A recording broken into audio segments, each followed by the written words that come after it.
ಹಾಗಾದ್ರೆ ಎಲ್ರಿಗೂ ನಮಸ್ಕಾರ. ಸೊ ನಿನ್ನೆಯ ಬಿಗ್ ಬಾಸ್ನ ಅನಿಸಿಕೆ ಏನು ಅಂತ ಕಮೆಂಟ್ ಬಾಕ್ಸಲ್ಲಿ ತಿಳಿಸಿ. ಆ್ಯಂಡ್ ಯಾವ ಒಂದು ಎಂಟ್ರಿ ನಿಮಗೆ ತುಂಬ ಇಷ್ಟ ಆಯಿತು, ಸಂತು ಪಂತು ಎಂಟ್ರಿನ, ನಮ್ರತಾ ಎಂಟ್ರಿನ, ಅಥವಾ ಕ್ಯಾಪ್ಟನ್ ಕಾರ್ತಿಕ್ ಅಲ್ಲ, ಆ್ಯಕ್ಚುಲಿ ವಿನ್ನರ್ ಕಾರ್ತಿಕ್ ಅಂತಲೇ ಹೇಳಬೇಕು. ಸೊ ವಿನ್ನರ್ ಕಾರ್ತಿಕ್ ಅವರ ಒಂದು ಎಂಟ್ರಿ ಇಷ್ಟ ಆಯಿತಾ? ಆ್ಯಂಡ್ ನಿನ್ನೆ ಒಂದು ನಾಮಿನೇಷನ್ ಪ್ರಕ್ರಿಯೆಯಲ್ಲಿ ಯಾರ ಒಂದು ರೀಸನ್ಗಳು ನಿಮಗೆ ವ್ಯಾಲಿಡ್ ಅಂತ ಅನ್ನಿಸ್ತು ದಯವಿಟ್ಟು ಕಮೆಂಟ್ ಬಾಕ್ಸಲ್ಲಿ ತಿಳಿಸಿ. ಆ್ಯಂಡ್ ನಿನ್ನೆ ಒಂದು ಎಪಿಸೋಡ್ ಇಂಟ್ರೆಸ್ಟಿಂಗ್ ಆಗಿತ್ತು, ಯಾವ ರೀತಿ ಅಂತ ಕಮೆಂಟ್ ಬಾಕ್ಸಲ್ಲಿ ತಿಳಿಸಿ ಅಂತ ಹೇಳ್ತಾ, ಸೊ ನಿನ್ನೆ ಒಂದು ಎಪಿಸೋಡ್ ಬಗ್ಗೆ ಚಿಕ್ಕದಾಗಿ ಒಂದು ಕ್ವಿಕ್ ರಿವ್ಯೂ ಮಾಡೋಕ್ಕೆ ಇಷ್ಟಪಡ್ತೀನಿ. ಆ್ಯಂಡ್ ನಿನ್ನೆ ಒಂದು ಎಪಿಸೋಡ್ ಶುರುವಾಗಿದ್ದಂಥದ್ದು, ಸೊ ನಿಮ್ಗೆ ಗೊತ್ತಿರೋಂಗೆ ನಿನ್ನೆ ಒಂದು ಎಪಿಸೋಡ್ ಶುರುವಾಗಿದ್ದಂಥದ್ದು ಸಂತು ಅವರ ಎಂಟ್ರಿಯಿಂದ. ಸೊ ಬಂದಾಗೇ ಫುಲ್ ಎಲ್ಲ ಒಂದು ಕಾಮಿಡಿಯಾಗಿ ನಗಾಡ್ಕೊಂಡು ಸುರೇಶು, ಹನುಮಂತ, ಸೊ ಎಲ್ಲರ ಜೊತೆಗೆ ಒಂದು ರೀತಿಯಲ್ಲಿ ಫನ್ನಾಗಿ ಮಾತಾಡ್ತಾ ಒಂದು ಒಳ್ಳೆ ಎಂಟರ್ಟೈನ್ಮೆಂಟ್ ಇತ್ತು ಸಂತು ಅವ್ರ ಕಡೆಯಿಂದ. ಟೈಮ್ ಇರಲಿಲ್ಲ, ಬಟ್ ಆದರೂ ಇರೋವಂಥ ಒಂದು ಟೈಮಲ್ಲಿ ಒಂದು ಖುಷಿಯಾಗಿ ಇದ್ದರು ಅಂತಲೇ ಹೇಳ್ಬೋದು. ಬಟ್ ನನ್ನ ಪ್ರಕಾರ ಇನ್ನೂ ಕಂಟೆಸ್ಟೆಂಟ್ಗಳಿಗೆ ಸ್ವಲ್ಪ ಟೈಮ್ ಕೊಡ್ಬೋದಿತ್ತೇನೋ ಅಂತ ಅನಿಸುತ್ತೆ. ಬಟ್ ಒಂದು ರೀಸನ್ ಏನು ಅಂತಂದರೆ, ಮೇ ಬಿ ಹೊರಗಡೆ ವಿಷಯಗಳು ಶೇರ್ ಆಗ್ಬೋದು ಅನ್ನೋ ಒಂದು ಕಾರಣಕ್ಕೂ ಕೂಡ ಅವ್ರು ನಮ್ಮ ಜಸ್ಟ್ ಒಂದು ಟಾಸ್ಕ್ ಇದೆ, ನಾಮಿನೇಷನ್ ಚಟುವಟಿಕೆ ಏನಿದೆ ಅದನ್ನು ಮುಗಿಸ್ಬಿಟ್ಟು ಕಳಿಸುವಂಥ ಪ್ರಯತ್ನ ಮಾಡಿದ್ರು ಅಂತ ಹೇಳ್ಬೋದು. ಅದೇ ರೀತಿಯಲ್ಲಿ ಇಲ್ಲೂ ಕೂಡ ಸಂತು ಬಂದಾಗೇ ಸ್ವಲ್ಪ ಮಾತುಕತೆ ಆದಮೇಲೆ ಮತ್ತೆ ಆ ಒಂದು ನಾಮಿನೇಷನ್ ಪ್ರಕ್ರಿಯೆ ಶುರುವಾಗುತ್ತೆ, ಮಡಿಕೆ ನಾಮಿನೇಷನ್ ಅಂತ ಹೇಳ್ಬೋದು. ಅದೇ ರೀತಿಯಲ್ಲಿ ಸಂತು ಬಂದಾಗ ಸೊ ಅಲ್ಲಿ ಇಬ್ಬರಿಗೆ ಒಂದು ಅವಕಾಶ ಸಿಗುತ್ತೆ ನಾಮಿನೇಟ್ ಮಾಡುವಂಥದ್ದು. ಒಂದು ಹನುಮಂತ ಮತ್ತು ಧನರಾಜ್ ಅವರಿಗೆ ಅವಕಾಶ ಕೊಡ್ತಾರೆ. ಫಸ್ಟು ಕೊಟ್ಟಿರುವಂಥದ್ದು ಹನುಮಂತಿಗೆ. ಸೊ ಹನುಮಂತ ಫಸ್ಟ್ ನಾಮಿನೇಟ್ ಮಾಡಿದ್ದಂಥದ್ದು ರಜತ್ ಅವ್ರಿಗೆ. ಸೊ ರಜತ್ ಅವ್ರಿಗೆ ಕೊಟ್ಟಿರುವಂಥ ಕಾರಣ ಏನು ಅಂತಂದರೆ, ಸೊ ಲಾಸ್ಟ್ ವೀಕೆಂಡಲ್ಲಿ ಸುದೀಪ್ ಸರ್ ಮುಂದೆ ಒಂದು ಆ ರ್ಯಾಂಕಿಂಗ್ ಕೊಡೋ ಟೈಮಲ್ಲಿ ರಜತ್ ಅವ್ರ ಒಂದು ರೀಸನ್ನ ಕೊಡ್ತಾರೆ ಹನುಮಂತನ ಬಗ್ಗೆ. ಹನುಮಂತನ ಒಂದು ರೀತಿಯಲ್ಲಿ ಲೀಸ್ಟಲ್ಲಿ ಇಟ್ಬಿಟ್ಟು, ಸೊ ಅವನು ಒಂದು ರೀತಿಯಲ್ಲಿ ಫಿಸಿಕಲ್ ಟಾಸ್ಕ್ ಅಂತ ಬಂದಾಗ ಏನೋ ಸ್ವಲ್ಪ ಕಡಿಮೆ ಮಾತಾಡ್ತಾನೆ. ಆ್ಯಂಡ್ ಅಂದರೆ ಮಾತಾಡೋ ಟೈಮಲ್ಲಿ ಕರೆಕ್ಟಾಗಿ ಮಾತಾಡೋಲ್ಲ. ಆಮೇಲೆ ನಾಮಿನೇಟ್ ಮಾಡಬೇಕಾದ್ರೂ ಕೂಡ ಒಂದು ಅಂದರೆ ರೀಸನ್ಗಳಿನ್ನೂ ಕರೆಕ್ಟಾಗಿ ಕೊಡೋದಿಲ್ಲ, ಚಿಕ್ಕದಾಗಿ ಕೊಡ್ತಾನೆ ಅನ್ನೋ ರೀತಿಯಲ್ಲಿ ಹೇಳ್ತಾರೆ. ಆ್ಯಂಡ್ ಸ್ಟ್ಯಾಂಡ್ ಅನ್ನೋದೇನಿದೆಯಲ್ಲ ಇನ್ನೂ ತೊಗೊಳೋಕ್ಕೆ ಅವ್ರಿಗೆ ಆಗ್ತಾಯಿಲ್ಲ, ಯಾಕಂದರೆ ತುಂಬ ಕಡೆಗೆಲ್ಲ ಇಲ್ಲೂ ಸ್ಟ್ಯಾಂಡ್ ತೊಗೊಳ್ಳೋ ಅನ್ನೋ ರೀತಿಯಲ್ಲಿ ಕೆಲವೊಂದು ಮಾತಾಡ್ತಾರೆ. ಎಂಟರ್ಟೈನ್ಮೆಂಟ್ ಅಂತ ಬಂದಾಗ ಸೊ ಇನ್ನೂ ಸ್ವಲ್ಪ ಮಾಡಬೇಕಾಗುತ್ತೆ. ಆ್ಯಂಡ್ ಫಿಸಿಕಲ್ ಟಾಸ್ಕ್ ಅಂತೂ ಎಲ್ಲೂ ಕಾಣಿಸ್ಕೊಳ್ಳೋದಿಲ್ಲ ಅನ್ನೋ ರೀತಿಯಲ್ಲಿ ಕೆಲವೊಂದು ಮಾತುಗಳು ಹೇಳ್ತಾರೆ. ಬಟ್ ಸೊ ಇದನ್ನು ಕೇಳಿದಂತಹ ಒಂದು ರಜತ್ ಅವರು, ಸೊ ಅವರು ಕೂಡ ಕೆಲವೊಂದು ಕೌಂಟ್ರ್ಗಳು ಕೊಡ್ತಾರೆ. ಇದೆಲ್ಲ ಒಂದು ರೀತಿಯಲ್ಲಿ ಸಿಲ್ಲಿ ರೀಸನ್ ಕಣೋ, ಇದು ಯಾವುದೋ ಅಂತ ದೊಡ್ಡ ಏನು ಬದನೆಕಾಯಿ ರೀಸನ್ ಅಲ್ಲ ಅನ್ನೋ ಒಂದು ಮಾತುಗಳು ಬಂದು. ಸೊ ಬಟ್ ನಾನು ಹೇಳುವಂಥದ್ದು ಏನಂದರೆ, ಈ ಬದನೆಕಾಯಿ ರೀಸನ್ನು ಅದು ಇದು ಎಲ್ಲ ಸ್ವಲ್ಪ ಸೈಡಿಗೆ ಇಡಬೇಕಾಗತ್ತೆ. ಬಿಕಾಸ್ ಆಫ್ ನೀವೇ ಹೇಳಿರೋಂಥ ರೀಸನ್ನೇ ಅವನು ಕರೆಕ್ಟಾಗಿ ಕೊಟ್ಟಿದ್ದಾನೆ ಅಲ್ಲಿ. ಓಕೆ, ನೀವು ಮಾತಾಡಲ್ಲ ಅಂತ ಹೇಳಿದ್ರಿ, ಆ್ಯಂಡ್ ಮಾತಾಡಿವಾಗ ತೋರಿಸಿದ್ದಾನೆ, ನಿಮಗೇನೆ ತೋರಿಸಿದ್ದಾನೆ ಮಾತಾಡ್ತಾ ಇದ್ದೀನಿ ನಾನು ಅನ್ನೋ ರೀತಿಯಲ್ಲಿ. ಆ್ಯಂಡ್ ನೀವು ಹೇಳೋವಂಥ ಸ್ಟೇಟ್ಮೆಂಟ್ನ ಅವನು ಸುಳ್ಳು ಮಾಡಿ ತೋರಿಸಿದ್ದಾನೆ ಇವಾಗ. ಇದಾದಮೇಲೆ ಅಲ್ಲಿ ತ್ರಿವಿಕ್ರಮ್ ಅವ್ರನ್ನ ನಾಮಿನೇಟ್ ಮಾಡ್ತಾನೆ ನಮ್ಮ ಹನುಮಂತ. ಸೊ ಅವ್ರಿಗೆ ಕೊಟ್ಟಿರೋಂಥ ರೀಸನ್ ಏನು ಅಂತಂದರೆ, ಸೊ ಆ ಒಂದು SR ರೌಂಡಲ್ಲಿ ಸೊ ಅಲ್ಲಿ ಮಾರ್ಕ್ಸ್ ಬಗ್ಗೆ ಅವನಿಗೊಂದು ಸ್ವಲ್ಪ ಪ್ರಾಬ್ಲಮ್ ಇತ್ತು. ಸೊ ಅದು ಅಲ್ಲಿ ಮಾತಾಡಿರಲಿಲ್ಲ, ಬಟ್ ಇಲ್ಲಿ ಆ ಒಂದು ರೀಸನ್ನ ತೊಗೊಂಡು ಅವ್ರನ್ನ ನಾಮಿನೇಟ್ ಮಾಡ್ತಾನೆ. ಅಂದರೆ ಮಾತಾಡಿರುವಂಥ ಚೈತ್ರಾಗೂ 1.5 ಕೊಡ್ತೀರಾ, ಆ್ಯಂಡ್ ಮಾತಾಡ್ತಿರೋಂಥ ನನಗೂ ಕೂಡ ಒಂದು ರೀತಿಯಲ್ಲಿ 1.5 ಮಾರ್ಕ್ಸ್ ಕೊಡ್ತಿರಲ್ಲ, ಅಲ್ಲಿ ನಿಮ್ಮದೆಲ್ಲೋ ಒಂದು ರೀತಿಯಲ್ಲಿ ಬಯಾಸ್ಡ್ ಆಗಿತ್ತು ಅಂತ ಒಂದು ರೀಸನ್ ಕೊಡ್ತಾನೆ. ಆ್ಯಂಡ್ ಅದಾದಮೇಲೆ ಅಲ್ಲಿ ಜಿಮ್ ಆ್ಯಂಡ್ ಟಾಸ್ಕು ಇಷ್ಟರಲ್ಲೇ ಇದ್ದೀರಾ ನೀವು, ಎಂಟರ್ಟೈನ್ಮೆಂಟ್ ಇಲ್ಲ, ಸೊ ಏನೂ ಇಲ್ಲ, ಓನ್ಲಿ ಜಿಮ್ಮು ಟಾಸ್ಕ್ ಅಷ್ಟರಲ್ಲಿದ್ದಾರೆ, ಮೇ ಬಿ ಎಂಟರ್ಟೈನ್ಮೆಂಟ್ ನಿಮಗಿಂತ ಇನ್ನೂ ಬರಬೇಕು ಅನ್ನೋ ಒಂದು ರೀಸನ್ನ ಕೊಟ್ಟು ಅವ್ರನ್ನ ನಾಮಿನೇಟ್ ಮಾಡ್ತಾನೆ. ಸೊ ಅದಾದಮೇಲೆ ಅಲ್ಲಿ ತ್ರಿವಿಕ್ರಮ್ ಅವರು ಒಂದು ಮಾತು ಹೇಳ್ತಾರೆ. ಅದೇನು ಅಂತಂದರೆ, ಮಾರ್ಕ್ಸ್ ಬಗ್ಗೆ ಅಲ್ಲಿ ಅವತ್ತೇ ಎಲ್ಲರೂ ಕೇಳಿದ್ರಲ್ಲ, ನೀನು ಅವತ್ತೇ ಕೇಳ್ಬೋದಾಗಿತ್ತು, ಸೊ ಇವತ್ತು ಯಾಕೆ ಕೇಳಿಲ್ಲ ಅಂತಂದರೆ, ಇವತ್ತು ಹೇಳಬೇಕಲ್ಲ, ಅದಕ್ಕೆ ಟೈಮ್ ಇವತ್ತು ಹೇಳಬೇಕಂತ ಅನ್ನಿಸ್ತು, ಇವತ್ತು ಹೇಳ್ತಾ ಇದ್ದೀನಿ ಅಂತ ಹೇಳಿದ್ರು. ಬಟ್ ತ್ರಿವಿಕ್ರಮ್ ಹೇಳಿರೋಂಥದ್ದಕ್ಕೆ ಸರಿಯಾಗಿ ಕೌಂಟ್ರ್ ಕೊಟ್ಟ. ಅಂದರೆ ನಾಮಿನೇಷನಲ್ಲಿ ಹೇಳಬೇಕು ಅನ್ನೋದಕ್ಕೋಸ್ಕರ ಇಟ್ಕೊಂಡಿದ್ದ ನೀನು ಅಂತಂದ. ಆಮೇಲೆ ಯಾರು ನಮ್ಮ ಮಂಜು ಅಲ್ಲ, ಸೊ ಹನುಮಂತ ಹೇಳಿರೋವಂಥದ್ದು, ಕೆಲವು ಕಂಟೆಸ್ಟೆಂಟೆಲ್ಲ 3-4 ವಾರದ ಹಿಂದೆಯಿಂದೆಲ್ಲ ಹೇಳ್ತಿದ್ದಾರೆ, ನಾನು ಪುಣ್ಯಕ್ಕೆ ಇನ್ನೂ ಲಾಸ್ಟ್ ವಾರದ ಹೇಳ್ತಾ ಇದ್ದೀನಿ ಅಂತಂದಾಗ ಅಲ್ಲೆಲ್ಲರೂ ಕೂಡ ಸುಮಾರು ಜನ ಸ್ವಲ್ಪ ಕ್ಲ್ಯಾಪ್ಸ್ ಎಲ್ಲ ಹೊಡೆದ್ರು. ಕರೆಕ್ಟಾಗಿದೆ, ಯಾವಾರೋ ಹೋಗ್ಬಿಟ್ಟು ಎಲ್ಲ ಫಸ್ಟ್ ವೀಕಲ್ಲಿ ಆಗಿರೋವಂಥದ್ದು ಅಥವಾ ಒಂದು ತಿಂಗಳ ಹಿಂದೆ ಆಗಿರೋವಂಥ ರೀಸನ್ ಕೊಡ್ತಾರೆ. ಅಟ್ಲೀಸ್ಟ್ ಇವನು ಹೋದ ವಾರ ಅದು 4 ದಿವಸದ ಹಿಂದೆ ಆಗಿರೋದನ್ನ ರೀಸನ್ ಕೊಟ್ಟಿದ್ದಾನಲ್ಲ. ಸೊ ತ್ರಿವಿಕ್ರಮ್ ಒಂದು ರೀತಿಯಲ್ಲಿ ಖುಷಿ ಪಡಬೇಕು ಅಂತ ನನಗೆ. ಸೊ ಇದಾದಮೇಲೆ ಧನರಾಜ್ ಬಂದಂಗೆ ತ್ರಿವಿಕ್ರಮ್ ಒಂದು ಫೋಟೋನ ಮಡಿಕೆಗೆ ಅಂಟಿಸ್ತಾನೆ. ಸೊ ಅಲ್ಲಿ ತ್ರಿವಿಕ್ರಮ್ ಹೇಳುವಂಥದ್ದು, ನೀನು ರೀಸನ್ನೇ ಕೊಡ್ಬೇಡ ಕಣ, ಸುಮ್ಮನೆ ಹಂಗೆ ಹೊಡೆದ್ಬಿಡು ಅಂತಾನೆ. ಬಟ್ ರೀಸನ್ ಕೊಡ್ತಾರೆ ಅವರು. ತ್ರಿವಿಕ್ರಮ್ ಎಷ್ಟು ಇಂಟೆಲಿಜೆಂಟು ಅಂತಂದರೆ, ಸೊ ಇನ್ನೇನು ನಮ್ಮ ನೆಗೆಟಿವ್ ಯಾಕೆ ನಾವೇ ತೆಕ್ಕೊಳ್ಳೋವಂಥದ್ದು, ಹೆಂಗಿದ್ರು ನಾಮಿನೇಟ್ ಮಾಡ್ತಾನೆ, ರೀಸನ್ನೇ ಬೇಡ, ಸುಮ್ಮನೆ ನಾಮಿನೇಟ್ ಮಾಡಲಿ ಅಂತ ಹಂಗೆ ಆಗ್ಬಿಡ್ತದೆ. ಏನಾದರೂ ಒಂದು ಹೇಳಲೇಬೇಕಲ್ಲ. ಆ್ಯಂಡ್ ಇಲ್ಲಿ ಧನರಾಜ್ ಹೇಳುವಂಥದ್ದು ಅದೇ ಒಂದು ಬಯಾಸ್ಡ್ ಕ್ಯಾಪ್ಟನ್ಸಿ ಉಸ್ತುವಾರಿ ಇರುತ್ತೆ ಅವ್ರದ್ದು. ಆ್ಯಂಡ್ ಅದೇ ಮಾರ್ಕ್ಸ್ ಬಗ್ಗೆನೇ ಕೆಲವೊಂದು ಮಾತುಗಳು ಹೇಳಿದ್ರು. ಬಟ್ ಇದು ನನಗೆಲ್ಲೋ ಸ್ವಲ್ಪ ಅಷ್ಟೊಂದು ಸರಿ ಇರಲಿಲ್ಲ ಅಂತ ನನಗೆ ಅನಿಸುತ್ತೆ. ಬಿಕಾಸ್ ಆಫ್ ಆಲ್ರೆಡಿ ಅದನ್ನು ಹನುಮಂತ ಹೇಳಿರೋದ್ರಿಂದ, ಸೊ ಇದೇ ಮತ್ತೆ ಮಾರ್ಕ್ಸ್ ಬಗ್ಗೆನೇ ಮಾತಾಡಿರೋವಂಥದ್ದು ಎಲ್ಲೋ ಇನ್ನೊಂಚೂರು ಬೆಟರ್ ಆಗಿರುವಂಥ ಒಂದು ರೀಸನ್ ಕೊಡ್ಬೋದಾಗಿತ್ತು ಧನರಾಜ್ ಅಂತ ಅನ್ನಿಸ್ತು. ಆ್ಯಂಡ್ ಮಾತಿನಲ್ಲಿ ಹಿಡಿತಾ ಇರಲ್ಲ, ಕೆಲವೊಂದು ಮಾತುಗಳು ತುಂಬ ಓವರಾಗಿ ಆಡ್ತಾರೆ ಅನ್ನೋ ಒಂದು ರೀಸನ್ನ ಕೊಟ್ಟು ಸೊ ಅಲ್ಲಿ ಧನರಾಜ್ ಅವ್ರನ್ನ ನಾಮಿನೇಟ್ ಮಾಡ್ತಾರೆ. ಬಟ್ ಅದು ಯಾವ ಮಾತು ಅಂತ ಅಲ್ಲಿ ಹೇಳಿಲ್ಲ. ಆ್ಯಂಡ್ ಅಲ್ಲಿ ಇವರು ತ್ರಿವಿಕ್ರಮ್ ಕೂಡ ಕೇಳಲಿಲ್ಲ. ಸೊ ಇದಕ್ಕೂ ಸ್ವಲ್ಪ ತ್ರಿವಿಕ್ರಮ್ ಇನ್ನೂ ವಾದ ಮಾಡಿ ಸೊ ಧನರಾಜ್ ಕಡೆಯಿಂದ ಇನ್ನೊಂದು ಚೂರು ಕ್ಲಾರಿಟಿ ತೊಗೋಬೋದಿತ್ತು ಅಂತ ನನಗೆ ಅನಿಸುತ್ತೆ. ಅದಾದಮೇಲೆ ಧನರಾಜ್ ಅವರು ರಜತ್ ಅವ್ರನ್ನ ನಾಮಿನೇಟ್ ಮಾಡ್ತಾರೆ. ರಜತ್ ಅವ್ರಿಗೆ ನಾಮಿನೇಟ್ ಮಾಡಿರೋಂಥ ರೀಸನ್ ಸ್ವಲ್ಪ ಕಾಂಪ್ಲಿಕೇಟೆಡ್ ಆಗಿದೆ. ಸೊ ಒಂದು ಗ್ರಾಸರಿ ಟಾಸ್ಕಲ್ಲಿ ಅಲ್ಲಿ ಈ ತಂಡನೇ ವಿನ್ ಆಗುತ್ತೆ, ಮೀನ್ಸ್ ಈ ಧನರಾಜ್ ಅವ್ರ ತಂಡನೇ ವಿನ್ ಆಗುತ್ತೆ. ಸೊ ಅಲ್ಲಿ ಎಲ್ಲರೂ ಪರ್ಫಾರ್ಮ್ ಮಾಡಿರ್ತಾರೆ, ಬಟ್ ಅಲ್ಲಿ ಪಾಯಿಂಟ್ಸ್ ಬರೆಯೋ ಟೈಮಲ್ಲಿ ನಿಂತಿರೋವಂಥದ್ದು ಇವರೇ, ಯಾರು ರಜತ್ ಅವರು.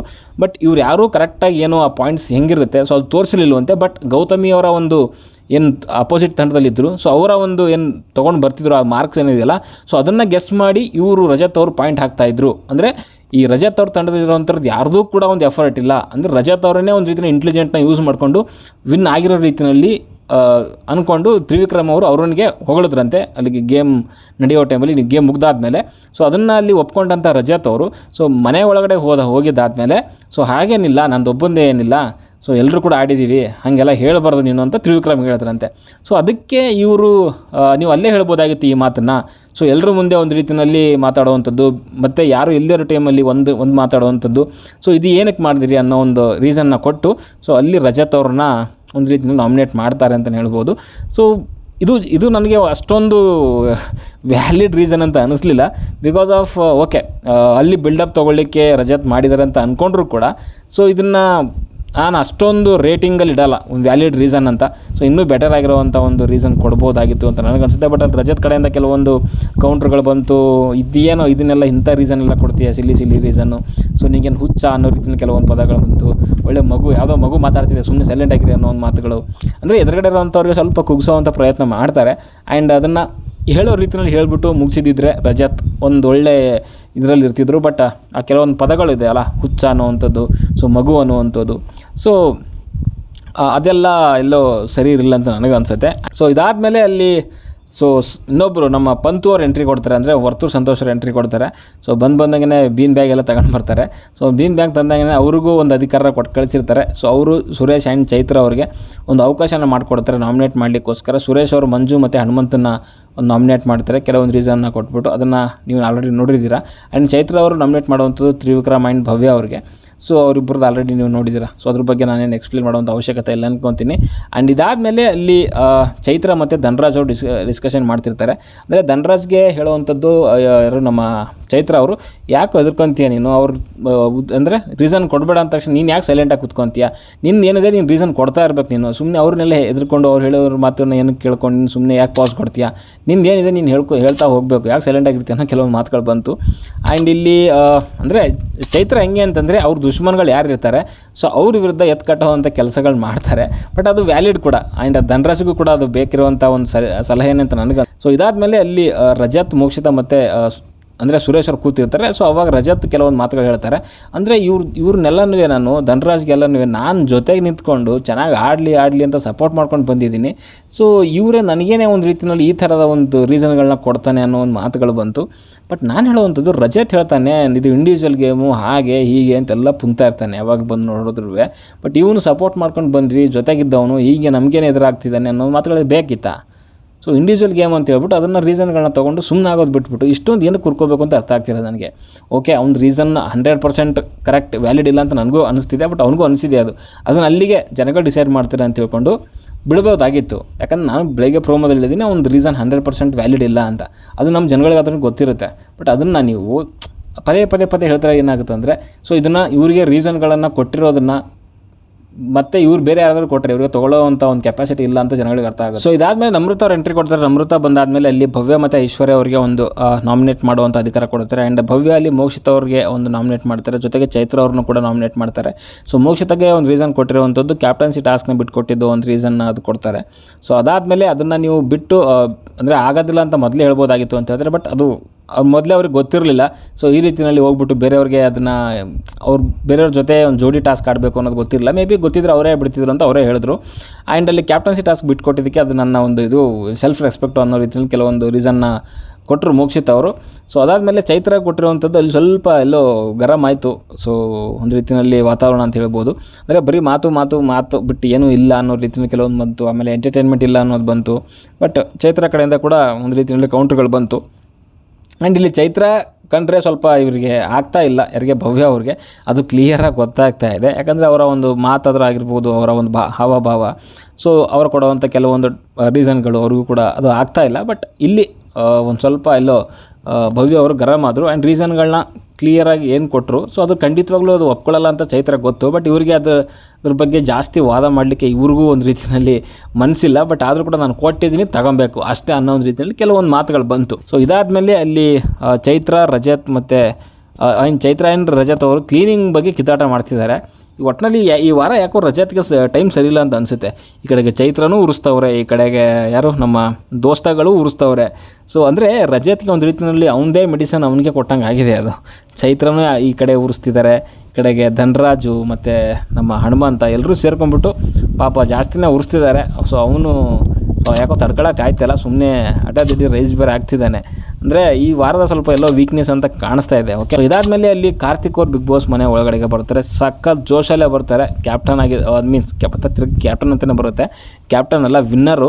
ಸೊ ಸಖತ್ ಜೋಶಲ್ಲಿ ಬರ್ತಾರೆ. ಬಂದಂಗೆ ಒಂದು ರೀತಿಯಲ್ಲಿ ಫುಲ್ ಇಡೀ ಮನೆಯನ್ನು ಮಾತಾಡಿಸ್ಬಿಟ್ಟು ಜೋಶಲ್ಲಿ. ಸೊ ಡೈರೆಕ್ಟ್ ನಾಮಿನೇಷನ್ ಮಾಡೋವಂಥ ಒಂದು ಅಧಿಕಾರನ ನಮ್ಮ ಯಾರು ಗೌತಮಿ ಅವ್ರಿಗೆ ಕೊಡ್ತಾರೆ. ಸೊ ಗೌತಮಿ ಅವರು ಕೂಡ ಮೋಕ್ಷಿತ ಅವ್ರಿಗೆ ಒಂದು ನಾಮಿನೇಟ್ ಮಾಡ್ತಾರೆ. ಆ್ಯಂಡ್ ಆ ಒಂದು ಮಸಿ ಇರುವಂಥ ನೀರನ್ನು ಅವ್ರ ಮೇಲೆ ಹಾಕಿ ಸೊ ನಾಮಿನೇಟ್ ಮಾಡ್ತಾರೆ. ಕೊಟ್ಟಿರೋವಂಥ ರೀಸನ್ ನಿಮ್ಗೆ ಆಲ್ರೆಡಿ ಗೊತ್ತಿದೆ. ಸೊ ಕ್ಯಾಪ್ಟನ್ಸಿ ಟಾಸ್ಕ್ ಅನ್ನುವಂಥದ್ದು, ಸೊ ಅದನ್ನು ಬಿಡಬಾರ್ದಾಗಿತ್ತು. ಆ್ಯಂಡ್ ಆ ಒಂದು ಈಗೋ ಪ್ರಾಬ್ಲಮ್ ಇದೆಯಲ್ಲ, ಸೊ ಅದನ್ನೆಲ್ಲೋ ಬಿಡ್ಬೋದಾಗಿತ್ತು. ಬಿಕಾಸ್ ಆಫ್ ಅದನ್ನು ನಾನು ಆಲ್ರೆಡಿ ಟಾಸ್ಕ್ ಒಪ್ಕೊಳ್ಳಿಕ್ಕೆ ರೆಡಿ ಕೂಡ ಆಗಿದ್ದೆ ನಾನು. ಸೊ ಆ ಈಗೋನ ಬಿಟ್ಟು ಸೊ ಆ ಒಂದು ಟಾಸ್ಕ್ನ ಆಡ್ಬೋದಾಗಿತ್ತು. ಆಮೇಲೆ ಯುವರಾಣಿ ಆದಾಗ ಸೊ ಅವರೊಂದು 100% ಕೊಡಲಿಲ್ಲ, ಜಸ್ಟ್ ಒಂದು 50% ಕೊಟ್ಟರು ಅಂತ ಅವರೇ ಹೇಳಿದ್ದಾರೆ. ಸೊ ಅದಕ್ಕೋಸ್ಕರ ಅಲ್ಲೂ ಕೂಡ ಎಲ್ಲೋ ಈಗೋ ಕಾಣಿಸ್ತು. ಸೊ ಅದನ್ನು ಬಿಡ್ಬೋದಾಗಿತ್ತು ಅನ್ನೋ ರೀಸನ್ನ ಕೊಟ್ಟು ಸೊ ಅಲ್ಲಿ ಇದನ್ನು ಮಾಡ್ತಾರೆ. ಆಮೇಲೆ ಜನಗಳು ಕೊಟ್ಟಂಥ ಒಂದು ಡಿಸಿಷನ್ ಇತ್ತು. ಸೊ ಅದನ್ನೆಲ್ಲೋ ನೀವು ತಿರಸ್ಕಾರ ಮಾಡಿದ್ರಿ ಅನ್ನೋ ಒಂದು ಮಾತಿಗೆ ಅವ್ರನ್ನ ನಾಮಿನೇಟ್ ಮಾಡ್ತಾರೆ. ಸೊ ನಾಮಿನೇಟ್ ಆದಮೇಲೆ ಅವ್ರು ಏನು ಮಾತಾಡೋದಿಲ್ಲ. ಬಟ್ ಅಲ್ಲಿ ರಜತ್ ಮುಂದೆ, ಶಿಶಿರ್ ಮುಂದೆ ಸೊ ಏನೋ ಒಂದು ಕೆಲವೊಂದು ಮಾತುಗಳು ಬಂತು. ಆ್ಯಂಡ್ ಅವ್ರಿಗೆ ಜೊತೆಗೆ ವಾದ ಮಾಡಲಿಕ್ಕೂ ನನಗೆ ಇಂಟ್ರೆಸ್ಟ್ ಇಲ್ಲ ಅನ್ನೋ ಒಂದು ಮಾತುಗಳು ಬಂತು. ಅಲ್ಲೇನೋ ವಾದ ಮಾಡಲ್ಲ, ಬಟ್ ಮನೆ ಒಳಗಡೆ ಬಂದುಬಿಟ್ಟು ಎಲ್ಲರ ಹತ್ರನೂ ಬಂದುಬಿಟ್ಟು ಅವ್ರು ಹಂಗೆ ಮಾಡಿದ್ರು, ಮಂಜು ಹಿಂಗೆ ಮಾಡಿದ್ರು, ಗೌತಮ್ ಹಿಂಗೆ ಮಾಡಿದ್ರು ಅನ್ನೋ ಮಾತುಗಳೆಲ್ಲ ಬರ್ತಾ ಇರುತ್ತೆ. ಓಕೆ, ಸೊ ಇದಾದಮೇಲೆ ರಾತ್ರಿ ಮಿಡ್ನೈಟಲ್ಲಿ ಭವ್ಯ ಮತ್ತು ತ್ರಿವಿಕ್ರಮ್ ಅವರು ಮಾತುಕತೆ ಮಾಡ್ತಿರ್ತಾರೆ. ಸೊ ಮಾತುಕತೆ ಮಾಡುವಂಥದ್ದು ತ್ರಿವಿಕ್ರಮ್ ಅವ್ರು ಕ್ಲಿಯರ್ ಆಗಿದ್ದಾರೆ. ಸೊ ಅವನ ಗೇಮ್ ಕಡೆ ಫೋಕಸ್ ಮಾಡಿದ್ದಾನೆ. ಬಿಕಾಸ್ ಆಫ್ ಸುತ್ತಮುತ್ತ ಇರುವಂಥ ಎಲ್ಲ ದೊಡ್ಡ ದೊಡ್ಡ ಕಿಲಾಡಿಗಳೇ. ಸೊ ಅವ್ನು ಮೈ ಮರೆಯೋಕ್ಕಾಗೋದಿಲ್ಲ. ಸೊ ಅದಕ್ಕೋಸ್ಕರ ಭವ್ಯ ಕಡೆಗೆ ಸ್ವಲ್ಪ ಟೈಮ್ ಕೊಡಲಿಕ್ಕೆ ಕಷ್ಟ ಆಗ್ಬೋದೇನೋ. ಬಟ್ ಭವ್ಯವು ಕೂಡ ಅದೇ ಹೇಳ್ತಿರುವಂಥದ್ದು, ಸೊ ನಿನ್ನ ಗೇಮ್ನ ನೀನು ಆಡು, ಸೊ ಇನ್ನು ಮುಂದೆ ನನ್ನ ಒಂದು ನಂಬ್ಕೊಂಡು ಇರಬೇಡ ಅನ್ನೋ ಒಂದು ಮಟ್ಟಿಗೆ ಹೇಳ್ತಿದ್ದ. ಬಟ್ ಭವ್ಯ ಅವರು ಏನಾದರೂ ತಮ್ಮ ಒಂದು ಇಂಡಿವಿಜುವಲ್ ಗೇಮ್ನ ಆಡೋಕ್ಕೆ ಸ್ಟಾರ್ಟ್ ಮಾಡಿದ್ರೆ ಒಳ್ಳೆಯದು. ಇನ್ನು ತ್ರಿವಿಕ್ರಮ್ ಇದ್ದಾನೆ, ಅವನ ಜೊತೆಗಿರಬೇಕು ಅನ್ನೋವಂಥದ್ದು ಏನಾದರೂ ಇದ್ದರೆ ಖಂಡಿತವಾಗ್ಲೂ ಕಷ್ಟ ಅನುಭವಿಸ್ತಾರೆ. ಬಿಕಾಸ್ ಆಫ್ ತ್ರಿವಿಕ್ರಮ್ ಆಲ್ರೆಡಿ ನೀವು ಗೇಮ್ ಆಡ್ತಿದ್ದಾನೆ ಅವನು. ನೀವು ಆವಾಗಲೇ ಬೆಳಿಗ್ಗೆ ಒಂದು ಗೆಸ್ ಮಾಡ್ಬೋದಿತ್ತು. ನಿನ್ನೆ ಒಂದು ಟಾಸ್ಕಲ್ಲಿನೇ ಅವನಿಗೆ 2 ಪಾಸ್ ಸಿಗುತ್ತೆ. 2 ಪಾಸಲ್ಲಿ ಅವ್ನು ಕೊಟ್ಟಿರುವಂಥದ್ದು ಯಾರಿಗೆ ಅಂತಂದರೆ ರಜತ್ಗೆ. Because of smart play. Okay, so ಅವನನ್ನು ಪಕ್ಕದಲ್ಲೇ ಇರಿಸ್ಕೊಂಡು ತಲೆ ಒಂದು ಸೌರು ಬಿಟ್ಟನ್ನೇ ಆಡಿಸ್ಬೇಕು ಅನ್ನೋ ಒಂದು ಸ್ಟ್ರಾಟಜಿನ ಯೂಸ್ ಮಾಡಿದ್ದಾನೆ. ಅದನ್ನು ಭವ್ಯವು ಕೂಡ ಕೊಡ್ಬೋದಾಗಿತ್ತು. ಬಟ್ ಭವ್ಯ ನಿರೀಕ್ಷೆ ಮಾಡ್ತಿರ್ಲೋ ನನಗೆ ಗೊತ್ತಿಲ್ಲ. ಬಟ್ ಆ ಪಾಸ್ ಸಿಕ್ಕಿದಾಗ ಭವ್ಯ ಸಿಕ್ಕಾಪಟ್ಟೆ ಖುಷಿ ಪಟ್ಲು. ಭವ್ಯಾಗಿದೆ ತ್ರಿವಿಕ್ರಮ್ ಚೆನ್ನಾಗಿ ಆಡಲಿ ಅಥವಾ ಇದು ಮಾಡಲಿ ಅಂತ ತಾನು ಗೆಲ್ಲೋದು ಅವ್ರು ತಲೆಯಲ್ಲಿಲ್ಲ. ಬಟ್ ತ್ರಿವಿಕ್ರಮ್ ಇರೋವಂಥದ್ದು ನಾನು ಗೆಲ್ಲಬೇಕು ಅನ್ನೋದಕ್ಕೋಸ್ಕರ ಅವ್ನು ಬಂದಿದ್ದಾನೆ. ಸೊ ಅದನ್ನು ಭವ್ಯ ಅರ್ಥ ಮಾಡಿಕೊಂಡ್ರೆ ಇರ್ತದೆ, ಇಲ್ಲ ಅಂತಂದರೆ ಕಷ್ಟ ಆಗ್ತದೆ ಅಂತ ಹೇಳಲಿಕ್ಕೆ ಇಷ್ಟಪಡ್ತೀನಿ. ಸೊ ಇದಾದಮೇಲೆ ಬೆಳಿಗ್ಗೆ ಆಗುತ್ತೆ. ಸೊ ಬೆಳಗ್ಗೆ ಆದಮೇಲೆ ಧನರಾಜ್ ಮತ್ತು ಹನುಮಂತ ಡಿಸ್ಕಷನ್ ಮಾಡ್ತಿದ್ದಾರೆ. ಆ್ಯಂಡ್ ತ್ರಿವಿಕ್ರಮ್ ಯಾಕೆ ಈ ಒಂದು ರೇಂಜ್ಗೆ ಒಂದು ರೀತಿ ಪುಕ್ಕಳ್ತನ ಇದು ಮಾಡ್ತಿದ್ದಾನೆ, ಸೊ ಅಲ್ಲಿ ರಜತ್ಗೆ ಅಷ್ಟೊಂದು ಏನಕ್ಕೆ ಬಿಲ್ಡಪ್ ಕೊಡ್ತಿದ್ದಾನೆ ಅನ್ನೋ ಮಾತುಗಳು ಬಂತು. ಆ್ಯಂಡ್ ರಜತ್ ಅಂದರೆ ಯಾಕೆ ಇವರೆಲ್ಲರೂ ಹಿಂಗೆ ಆಡ್ತಿದ್ದಾನೆ, ಅವ್ನು 50 ಡೇಸ್ ಆಲ್ರೆಡಿ ನೋಡ್ಕೊಂಡು ಬಂದಿದ್ದಾನೆ. ಸೊ ಇಡೀ ಒಂದು ಮನೆ ಅವನ ಒಂದು ಕೈಗೊಂಬೆ ಆಗಿರೋ ರೀತಿಯಲ್ಲಿ ಆಡಿಸ್ತಿದೆ, ಹೆಂಗೆ ಆಡಿಸ್ತಿದ್ದಾನೆ, ಎಲ್ಲರೂ ಕೂಡ ಹಾಗೆ ಆಡ್ತಿದ್ದಾರೆ ಅನ್ನೋದು ಮಾತುಗಳು ಬಂತು. ಬಟ್ ಇವರಿಬ್ಬರದ್ದು ಏನಂತಂದರೆ ಎನಲೈಸ್ ಚೆನ್ನಾಗಿ ಮಾಡಿದ್ದಾರೆ ಗೇಮ್ನ. ಅಂದರೆ ಹೊರಗಡೆಯಿಂದ ಎಲ್ಲ ಒಂದು ಮೂಲೆಯಲ್ಲಿ ಕೂತ್ಕೊಂಡು ಸೊ ನೋಡ್ತಿರ್ತಾರಲ್ಲ, ಅವ್ರಿಗೆ ಗೊತ್ತಾಗ್ತಿದೆ ಯಾರು ಹೆಂಗೆ ಆಡ್ತಿದ್ದಾರೆ ಏನು ಎತ್ತ ಅಂತ ಹೇಳ್ಬಿಟ್ಟು. ಸೊ ಅದಕ್ಕೋಸ್ಕರನೇ ಇಲ್ಲಿ ಅವ್ರು ಮಾಡಿರೋವಂಥ ಟಾರ್ಗೆಟ್ಗಳು ಸಖತ್ತಾಗಿದ್ವು ಇವತ್ತು. ಬಟ್ ಅಲ್ಲಿ ಹನುಮಂತ ಕರೆಕ್ಟ್ ಆಗಿರೋಂಥ ರೀಸನ್ ಕೊಟ್ಟಿದ್ದಾನೆ. ಬಟ್ ಇಲ್ಲಿ ಧನರಾಜ್ ಇನ್ನೂ ಸ್ವಲ್ಪ ಏನೋ ಬೇಕಾಗುತ್ತೆ, ಯಾಕಂದರೆ ರೀಸನ್ಗಳು ಅಷ್ಟು ಪ್ರಾಪರಾಗಿ ಕಾಣಿಸ್ತಾ ಇಲ್ಲ. ಸೊ ಅದು ಒಂದೆಲ್ಲ ಒಂದಿನ ಪಕ್ಕ ತಗಲಾಕೊಂತಾನೆ. ಸೊ ಅದು ಕಷ್ಟ ಆಗುತ್ತೆ ಇನ್ನು ಮುಂದೆ ಹೋಗ್ತಾ. ಸೊ ಆ ಒಂದು ಮಾತುಗಳು ಆಡೋ ಟೈಮಲ್ಲೇ ಅಲ್ಲಿ ಯಾರು ತ್ರಿವಿಕ್ರಮ್ ಮತ್ತು ರಜತ್ ಅವರು ಗಾರ್ಡನ್ ಏರಿಯಾದಲ್ಲಿ ಬಂದು ಕೂತ್ಕೊಂಡಾಗ ರಜತ್ ಶುರು ಮಾಡ್ತಾರೆ. ಸೊ ಇವನೊಂದು ಕೊಟ್ಟಿರೋವಂಥ ರೀಸನ್ನು ಗ್ರಾಸರಿ ಟಾಸ್ಕ್ ಬಗ್ಗೆ ಹಿಂಗೆ ಅಂತ ಮಾತಾಡಿ ಬಂದಾಗ ಮತ್ತೆ ಅಲ್ಲಿ ರಜತ್ ವರ್ಸಸ್ ಧನರಾಜ್ ಶುರು ಆಗುತ್ತೆ. ಅದೇ ಒಂದು ರೀಸನ್ಗಳು ಸರಿ ಇರಬೇಕು ಅನ್ನೋದಕ್ಕೆ. ಸೊ ಆ ಒಂದು ಡಿಸ್ಕಷನ್ ಸ್ಟಾರ್ಟ್ ಆಗುತ್ತೆ. ಅಲ್ಲಿ ಆ ಡಿಸ್ಕಷನ್ ಹೋಗಿ ಫುಲ್ಲು ಜಗಳಕ್ಕೆಲ್ಲ ಹೊಂಟೋಗುತ್ತೆ. ಇಲ್ಲಿ ಕ್ಲಿಯರಾಗಿ ಗೊತ್ತಾಗ್ತಿದೆ ಗುರು, ರಜತ್ ಅವ್ರಿಗೆ ಯಾರಾದರೂ ಏನಾದರೂ ಮಾತಾಡಿದ್ರೆ ತೊಗೊಳ್ಳೋ ಅಂಥ ಕೆಪಾಸಿಟಿ ಆ ಮನುಷ್ಯನಿಗಿಲ್ಲ. ಓಕೆ, ಸೊ ಅದನ್ನು ನಾಮಿನೇಷನ್ ಟಾಸ್ಕಲ್ಲಿ ಆಗಿರೋವಂಥದ್ದು ಬೆಳಗಿನ ಅದು ನಿನ್ನೆ ಆಗಿರೋವಂಥದ್ದನ್ನ ಮೀನ್ಸ್ ನಿನ್ನೆ ಒಂದು ಎಪಿಸೋಡಲ್ಲ, ಇವತ್ತಿನ ಎಪಿಸೋಡಲ್ಲೇ ಒಂದು ದಿನ ಮುಂಚೆ ಆಗಿರೋವಂಥದ್ದನ್ನ ರೀಸನ್ನೇ ಇಟ್ಕೊಂಡು ಅದನ್ನೇ ಕುಯ್ಕೊಂಡು ಕೂತಿದ್ದಾನೆ ಅಂತಂದರೆ ಸೊ ಅವನಿಗೆ ಎಲ್ಲೋ ಸ್ವಲ್ಪ ಟಚ್ ಆಗಿದೆ, ಅದು ಕ್ಲಿಯರಾಗಿ ಗೊತ್ತಾಗ್ತಿದೆ. ಬಟ್ ಇವರು ಬೇರೆಯವ್ರಿಗೆ ಹೇಳೋ ಟೈಮಲ್ಲಿ ಸ್ವಲ್ಪ ಯೋಚನೆ ಮಾಡಿ ಮಾತಾಡಬೇಕಾಗತ್ತೆ. ಬೇರೆಯವ್ರಿಗೆ ಮಗು ಅಂತ ಅನ್ನೋದು, ಹುಚ್ಚ ಅನ್ನೋವಂಥದ್ದು, ಗುಗ್ಗು ಅನ್ನೋವಂಥದ್ದು, ಸೊ ಈ ಮಾತುಗಳನ್ನ ಅವರು ಕೂಡ ಬೇರೆಯವರಿಗೆ ಮನಸ್ಸಿಗೆ ಹತ್ತುತ್ತೆ ಅನ್ನೋದನ್ನು ತಲೆಯಲ್ಲಿ ಇಟ್ಕೊಬೇಕಾಗುತ್ತೆ. ಸೊ ಇಲ್ಲ ಅಂತಂದರೆ ಕಷ್ಟ ಆಗುತ್ತೆ. ಆ್ಯಂಡ್ ಇವಾಗ ಚೈತ್ರನೂ ಉರ್ಸೋಕ್ಕೆ ಸ್ಟಾರ್ಟ್ ಮಾಡಿಬಿಟ್ಟಿದ್ದಾಳೆ. ಈ ಕಡೆಗೆ ಹನುಮಂತನೂ ಒಳ್ಳೆ ರೀಸನ್ಗಳನ್ನ ಕೊಟ್ಬಿಟ್ಟು ನಾಮಿನೇಟ್ ಮಾಡ್ತಿದ್ದಾನೆ. ಈ ಕಡೆ ಧನರಾಜ್ ಅಂದರೆ ನನ್ನ ಜೊತೆಗಿದ್ದಂಥವ್ರೆಲ್ಲವೇ ನನಗೆ ನಾಮಿನೇಟ್ ಮಾಡೋಕೆ ಹತ್ಬಿಟ್ರಲ್ಲ ಅಂತ ಇವನಿಗೆ ಫುಲ್ ಉರಿ ಹತ್ಕೊಂಡ್ಬಿಟ್ಟಿದೆ. ಸೊ ಆ ಒಂದು ಟೈಮಲ್ಲಿ ಕೆಲವೊಂದು ಮಾತುಗಳು ಕೂಡ ಬಂತು. ನಾನು ಸರಿಗಿಲ್ಲ, ನಾನು ತಲೆ ಕೆಟ್ಬಿಟ್ರೆ ಕೈ ಮಾಡೇ ಹೊಂಟೋಗ್ಬಿಡ್ತೀನಿ ಹೊಡೆದೇ ಹೊಂಟೋಗ್ತೀನಿ ಅನ್ನೋವಂಥದ್ದು, ಏ ಮಗು ಅನ್ನೋವಂಥದ್ದು. ಆ್ಯಂಡ್ ಇಲ್ಲಿ ನಾನು ಅವತ್ತೇ ಹೇಳಿದೆ, ನಾನು ಯಾರು ಧನರಾಜ್ ಕ್ಯಾಪ್ಟನ್ ಆಗಿರೋ ವಾರದಲ್ಲಿ ಹೇಳಿದೆ, ಮುಂದೆ ಒಂದಲ್ಲ ಒಂದು ದಿನ ಇವ್ರು ಯಾರ್ಯಾರು ಅವನಿಗೆ ಕ್ಯಾಪ್ಟನ್ ಮಾಡಬೇಕು ಅಂತ ಮಾಡಿದ್ದಾರೆ, ಇವರೇ ಒಂದು ರೀತಿಯಲ್ಲಿ ಅವನ ಬಗ್ಗೆ ಮಾತಾಡ್ತಾರೆ, ಭಿಕ್ಷೆ ಹಾಕಿದ್ದೀವಿ ಅನ್ನೋ ರೀತಿಯಲ್ಲಿ ಮಾತಾಡ್ತಾರೆ ಅಂತ ನಾನು ಅವತ್ತೇ ಹೇಳಿದೆ. ಇಲ್ಲ, ಮತ್ತೆ ಅದೇ ಆಯಿತು. ನಾನೇನಾದರೂ ಆ ಒಂದು ಟಾಸ್ಕಲ್ಲಿ ನಿನಗೆ ನೀರೇನಾದರೂ ಹಾಕಬೇಕು ಅಂತ ಏನಾದರೂ ಹೇಳಿದ್ದಿದ್ರೆ, ಅಥವಾ ಇವ್ರು ಯಾರಾದರೂ ಹಾಕಬಾರ್ದು ಅಂತ ಏನಿತ್ತು, ಸೊ ಅವ್ರ ವಿರುದ್ಧವಾಗಿ ನಿಂತ್ಕೊಂಡಿದ್ದಿದ್ರೆ ನೀನು ಕ್ಯಾಪ್ಟನ್ನೇ ಆಗೋಕ್ಕಾಗ್ತಾ ಇರಲಿಲ್ಲ. ಅದು ಒಂದು ರೀತಿಯಲ್ಲಿ ಭಿಕ್ಷೆ ಥರ ನಾವು ಹಾಕಿರೋದು ನಿನಗೆ ಅಂತ ಬಂತು ಅಲ್ಲಿ. ನಾನು ಅದಕ್ಕೆ ಹೇಳಿದ್ದೆ ಅವತ್ತು, ಧನರಾಜ್ಗೆ ಒಂದು ರೀತಿಯಲ್ಲಿ ಅದು ಎಲ್ಲೋ ಹೋಗ್ತಿರೋನಿಗೆ ಕರೆದ್ಬಿಟ್ಟು ಭಿಕ್ಷೆ ಹಾಕಿರೋದನ್ನಲ್ಲಿತ್ತು ಅಂತ. ಆ ಮಾತು ಇವತ್ತು ಸರಿಯಾಯಿತು. ಬಟ್ ಅಲ್ಲಿ ಧನರಾಜ್ಗೆ ಅದು ಜಾಸ್ತಿ ಡಿಫೆಂಡ್ ಮಾಡ್ಕೊಳ್ಳಿಕ್ಕೆ ಚಾನ್ಸ್ ಇರಲಿಲ್ಲ. ಅದೇ ಮಗು ಅಂಕಲ್ ಅನ್ನೋ ಒಂದು ಮಾತುಗಳು ಬಂತು. ಆ್ಯಂಡ್ ಅಲ್ಲಿ ಫಿಸಿಕಲ್ಲಾಗಿ ಧನರಾಜ್ ಹೋಗಿರೋಂಥದ್ದು ನನಗೂ ಕೂಡ ಅದು ಸರಿ ಅಂತ ಅನ್ನಿಸ್ಲಿಲ್ಲ. ಏನೇ ಇದ್ರೂ ಕೂಡ ನೀವು ಹೊರಗಡೆಯಿಂದ ಎಷ್ಟು ಬೇಕಾದರೂ ಉರಿಸಿ, ಯಾಕಂದರೆ ಅವರು ಉರಿಸ್ತಾರೆ. ಚೈತ್ರಾಗೆ ಬಾಸ್ ಅಂತ ಉರಿಸ್ತಾರೆ, ಆಮೇಲೆ ಸುರೇಶ್ಗೆ ಚಿಕ್ಕ ಬಾಸ್ ಅಂತ ಉರಿಸ್ತಾರೆ. ಸೊ ಆ್ಯಂಡ್ ಅದು ಸುದೀಪ್ ಸರ್ ಮುಂದೆನೇ ಕೆಲವೊಂದು ದುರಾಂಕಾರ ಇದೆ ನನಗೆ, ಸೊ ದೌಲತ್ ಇದೆ, ಈಗೋ ಇದೆ ನನಗೆ, ಸೊ ದೌಲತ್, ಈ ಥರದ ಮಾತುಗಳು ಸುದೀಪ್ ಸರ್ ಮುಂದೆನೇ ಆಡ್ತಿರ್ಬೇಕಾದ್ರೆ ಸೊ ಅವನಿಗೆ ಅಷ್ಟೊಂದು ಕೆಪಾಸಿಟಿ ಇದೆ ಅಂತ ನೀವು ಯಾವ ರೇಂಜಿಗೆ ಬೇಕಾದರೂ ಉರಿಸಿ. ಬಟ್ ಫಿಸಿಕಲ್ಲಾಗಿ ಹೋಗಿರೋವಂಥದ್ದು ಟಚ್ ಮಾಡೋ ಜಸ್ಟ್ ನೀವು ಅವನಿಗೊಂದು ಬೆರಳು ಕೂಡ ಟಚ್ ಮಾಡಬೇಡಿ ಅಂಥ ಟೈಮಲ್ಲಿ. ಯಾಕಂದರೆ ಯಾರ ಕೋಪ ಹೆಂಗಿರುತ್ತೋ ಗೊತ್ತಿಲ್ಲ. ಓಕೆ, ಸ್ಟಾರ್ಟಿಂಗಲ್ಲಿ ಅವನೇನೋ ಸುಮ್ಮನೆ ಸೈಲೆಂಟಾಗಿ ತೊಗೊಂಡ, ಹಂಗೆ ತಬ್ಕೊಂಡ್ರಿ, ಎಲ್ಲ ಮಾಡಿದ್ರಿ, ಕೆನ್ನೆ ಎಲ್ಲ ಬಡಿದ್ರಿ, ಎಲ್ಲ ಓಕೆ. ಬಟ್ ಅದು ಒಂದು ಟೈಮಲ್ಲಿ ಟ್ರಿಗರ್ ಆಗಿಬಿಡುತ್ತೆ. ಓಕೆ, ಸೊ ಅಲ್ಲಿ ಏನಾಗುತ್ತೆ ಅಂದರೆ ಫಸ್ಟ್ ಟಚ್ ಮಾಡಿದವನು ಯಾವನು ಅನ್ನೋದು ಬಂದ್ಬಿಡುತ್ತೆ. ಸೊ ಅಲ್ಲಿ ಫಿಸಿಕಲಾಗಿ ಎಲ್ಲ ಹೋದರು, ತಳ್ಳಾಡೋವಂಥ ರಜತ್ ಕೂಡ ತಳ್ಳಾಡ್ದ, ಕೈಯಿಂದ ಎಲ್ಲ ಹಿಂಗೆ ಮಣಿಸೋವಂಥ ಪ್ರಯತ್ನ ಮಾಡ್ದ, ಅವನು ಮಾಡ್ದ, ಇಲ್ಲ ಅಂತ ಹೇಳ್ತಿಲ್ಲ. ಬಟ್ ಅದು ಫಸ್ಟು ಸ್ಟಾರ್ಟಿಂಗಲ್ಲೇ ನನ್ನ ಪ್ರಕಾರ ಅವನು ಬರಬೇಡ ಗುರು, ನೀನು ಮುಟ್ಬೇಡ ಅಂತ ಹೇಳ್ಬೋದಾಗಿತ್ತು. ಬಟ್ ಇವರು ಫಸ್ಟು ಟಚ್ ಮಾಡಬಾರ್ದಾಗಿತ್ತು ಧನರಾಜ್ ಅವರು. ಓಕೆ, ನೀವು ಮಾತಲ್ಲಿ ಎಷ್ಟು ಬೇಕಾದರೂ ಉರಿಸಿ, ಓಕೆ, ಅದನ್ನ ಬಿಟ್ಟು ಟಚ್ ಮಾಡುವಂಥದ್ದು ಅವಶ್ಯಕತೆ ಇರಲ್ಲ ಅಂತ ನನಗೂ ಅನಿಸುತ್ತೆ. ಸೊ ಹೊಡೆದು ಆಚೆ ಹೋಗ್ತೀನಿ ಅನ್ನೋದೆಲ್ಲ ಅವೆಲ್ಲ ಓವರ್ ಅನಿಸುತ್ತೆ. ಸೊ ಅದ್ರ ಬಗ್ಗೆ ನೀವು ಎಷ್ಟು ಬೇಕಾದ್ರೂ ಪ್ರವೋಕ್ ಮಾಡಿ. ಓಕೆ, ಹೊಡೆದು ಹೋಗ್ತೀನಿ ಅಂತ ಅದು ಹೆಂಗೆ ಹೊಡೆದೋಗಿ ನೋಡೋಣ ಅಂತ ಹೇಳ್ಬೋದಿತ್ತು. ಓಕೆ, ಅದಾದಮೇಲೆ ಹೊಡೆದ್ಮೇಲೆ ನೋಡೋಣ. ಅದಕ್ಕೆ ಬಿಡಿ, ಸುದೀಪ್ ಸರ್ ಬಂದ್ಬಿಟ್ಟು ಆಮೇಲೆ ನೀವು ಯಾಕೆ ಪ್ರವೋಕ್ ಮಾಡಿದ್ರಿ ಅಂತ ಇವರೇ ಹೇಳ್ತಾರೆ. ಸೊ ಇವ್ನು ಪ್ರವೋಕ್ ಮಾಡೋವಂಥದ್ದು ಯಾರಿಗೂ ಕಾಣೋದಿಲ್ಲ, ಈ ರಜತ್ ಪ್ರವೋಕ್ ಮಾಡೋವಂಥದ್ದು ಯಾರಿಗೂ ಕಾಣೋದಿಲ್ಲ. ಈಗ ಸುರೇಶ್ ಜಾಗದಲ್ಲಿ ಯಾವನೋ ಇದ್ಬಿಟ್ಟು ಇನ್ನೂ ಹೊಡೆದೋಗಿದ್ದಿದ್ರೆ ರಜತ್ಗೆ ಅದೇ ಹೇಳ್ತಿದ್ರಾ? ಚಾನ್ಸೇ ಇಲ್ಲ. ಸೊ ಇಂಥ ಕೆಲವೊಂದು ಮಾತುಗಳನ್ನು ಸರಿದೂಗಿಸ್ಕೊಂಡು ಹೋಗಬೇಕು. ಸೊ ನಾನೇ ಸರಿ ಅನ್ನುವಂಥದ್ದು, ಸೊ ನಂದೇ ನಡಿಬೇಕು ಅನ್ನುವಂಥದ್ದು ರಜತ್ ತಲೆಯಲ್ಲಿದೆ. ಸೊ ಅದನ್ನು ಇವಾಗ ಪಳಗ್ಸೋಕ್ಕೋಸ್ಕರ ಇವರಿಬ್ಬರು ರೆಡಿಯಾಗಿ ಬಂದಿದ್ದಾರೆ. ನೋಡೋಣ ಇನ್ನು ಯಾರ್ಯಾರು ರೆಡಿ ಆಗ್ತಾರೆ ಅನ್ನೋದನ್ನು. ಓಕೆ, ಸೊ ಸದ್ಯಕ್ಕೆ ನನಗನ್ಸಿರೋದನ್ನ ವಿಡಿಯೋದಲ್ಲಿ ಹಂಚ್ಕೊಂಡಿದ್ದೀನಿ. ನಿಮ್ಮ ಅನಿಸಿಕೆ ಅಭಿಪ್ರಾಯಗಳೇನು ಅಂತ ಕಮೆಂಟ್ ಬಾಕ್ಸಲ್ಲಿ ತಿಳಿಸಿ ಅಂತ ಹೇಳ್ತಾ ಮುಂದಿನ ವಿಡಿಯೋದಲ್ಲಿ ಸಿಗೋವರೆಗೂ ಟಾಟಾ, ಬಾಯ್.